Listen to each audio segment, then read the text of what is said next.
আসসালামু আলাইকুম। বালা আছেন নি সকল আপনারা? আশা করি বালা আছেন। আমিও আলহামদুলিল্লাহ বালা আছি। তেও দেখো কাজ একটা নাস্তা লইয়া আপনারা কাছে আজি রইলাম। নাস্তাটা হইল কি ফাতা কবি আর গাজর, আর এখানেও ধনিয়া পাতা, কাঁচামরিচ, পেঁয়াজ এগুলা রেডি করে তৈছি। তো বাক্কা দিন বাদে আমি নাস্তা একটা আপনারা লগে শেয়ার করলাম। ডিমর কুসুমটা আলাদা রাখছি আর ডিমর সাদা অংশগুলা একটা বাটিতে রাখছি। তো ওই দেখোকা সবটা আমি এখন আস্তে আস্তে সবটা এখানো করমু করিয়া মিক্স করমু বালা মতে। ওই দেখোকা বাক্কা দিন তাকি নাস্তা বাস্তার ভিডিও করলাম না। নাস্তা অবশ্য বানাই মাঝে মধ্যে বাচ্চান তো লাগে, কিন্তু আসলে ভিডিও করা হয় না যা ঝামেলার লাগিয়া। জিরার গুঁড়া দিলাম। নতুন একটা নাস্তা আজকে রেডি করলাম।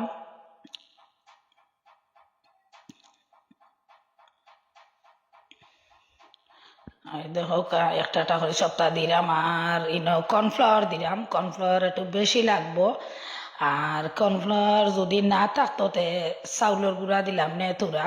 তো ডিম সাদা অংশটা আমি ডালি দিলাম।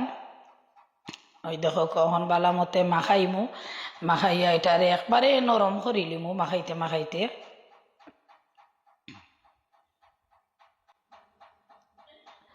নাস্তাটা যদিও বানাইতে কষ্ট, কিন্তু খাইতে খুব মজা হইব।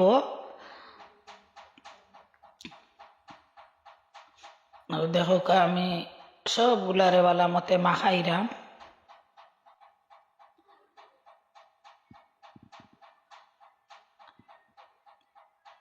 ও মাখাইতে মাখাইতে এখন আমি নরম করি লাইছি। ওই দেখো আমি আইলাম বাজা ফুরার লাগিয়া।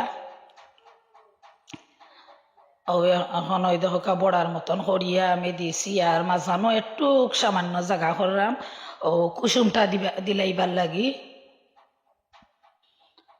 নাস্তাটা কিলো হইলো আপনারা জানাইবা, লাইক কমেন্ট শেয়ার করবা। আর ওই দেখো এখন আমি আস্তে আস্তে ও কুসুমটা ও মাঝখানো যেন একটু হালকা গাত করছিলাম, ও মাঝখানো কুসুমগুলো আমি দিলাইরাম। আর আগুনটা আমি হাই স্পিডও নাই লো নাই, মাঝারি ভাবে রাখছি। ও আমি সাইডটার মাঝে আমি কুসুমটা দিলাইলাম। ওই দেখো কি সুন্দর লাগে দেখতে। এখন আমি একটু হালকা ডাকিয়া দিলাইমু, আর সিদ্ধ হয়ে যাব যেগুলা মানে তো কিতা দিছিলাম সবজিগুলা সিদ্ধ হয়ে যাব। এখন আমি উল্টাইয়া দিলাম। আর বাচ্চাইনতে আসলে ওগুলা নাস্তা খুব বেশি তারা পছন্দ করে। একটু যদি ডেকোরেশন করিয়া সুন্দর সুন্দর করিয়া নাস্তা দেই তো তারা একটু খায়, আর না হইলে তারা সবজি খাইতেও চায় না। ওই দেখো আমার নাস্তাগুলা রেডি হয়ে গেছে। তখন খাওয়া দাওয়া আরম্ভ হয়ে যাব। বালা থাকুকা সকল। আসসালামু আলাইকুম।